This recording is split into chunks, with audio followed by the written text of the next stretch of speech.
தமிழ்நாட்டுல சொந்தங்களோட நாளுங்க. காலையில பிரேக்ஃபாஸ்ட் நம்ம பண்ணி குடுக்கலாம் அப்படின்னு சொல்லிட்டு சட்னி தாங்க வதக்கி அரைச்சிட்டு இருந்தேன். பக்கத்து வீட்டு குட்டி பாப்பா வந்துச்சு. அது கூட கொஞ்சம் விளையாண்டுட்டு அதுக்கப்புறமா சித்தப்பா தம்பியை வெளில கூட்டிட்டு போயிட்டாங்க. சரி இன்னைக்கு தை அமாவாசை இல்லையா, எல்லாருமே நல்லா ஃப்ரெஷ்ஷா குளிச்சுட்டு சரி எல்லாரும் சேர்ந்து சமைக்கலாமேன்னு சொல்லிட்டு சூப்பரா சமைச்சு வச்சுட்டு இருந்தாங்க.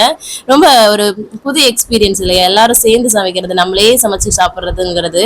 அதுக்கப்புறம் சூப்பரா சாமி எல்லாம் கும்பிட்டுட்டு விரதம் விட்டுட்டு இருந்தாங்க. நாங்க வெளியில டெக்கரேஷன்ஸ் எல்லாமே கல்யாணத்துக்கு போயிட்டு இருந்தது, அதெல்லாம் ஒரு விசிட்ட போட்டுட்டு அதுக்கப்புறம் நம்மளும் சூப்பரா சாப்பிட்டோங்க. இலையில அப்படியே சாப்பிட்றதே ஒரு அமிர்தம் இல்லையா, செம்மையா சாப்பிட்டோம். குட்டி பையனுக்கு இதெல்லாம் சொல்லி கொடுக்கவும் அவனும் சாப்பிட்டான். அதுக்கப்புறம் ஈவினிங் வரைக்கும் பேசிட்டே இருந்தாங்க. அதுக்கப்புறம் மெகந்தி போடுற வேலை, அதிரசம் எல்லாம் வந்துச்சு, அதை பார்த்துட்டு நைட் டெக்கரேஷன்ஸ் எல்லாம் சூப்பரா இருந்துச்சு. எனக்கு கொஞ்சம் தலைவலி ஆயிடுச்சு. என்னோட அண்ணி மசாஜ் எல்லாம் பண்ணி விட்டுட்டு இருந்தாங்க. அதுக்கப்புறம் எல்லாரும் ஒரு கேங் சேர்த்துட்டோம்னாவே கலகலான்னு ஓடும் இல்லையா, அப்படிதாங்க போயிட்டு இருந்தது. அடுத்தடுத்த விளாக்ல பார்க்கலாம். லாங் வீடியோவும் பாருங்க. பாய்.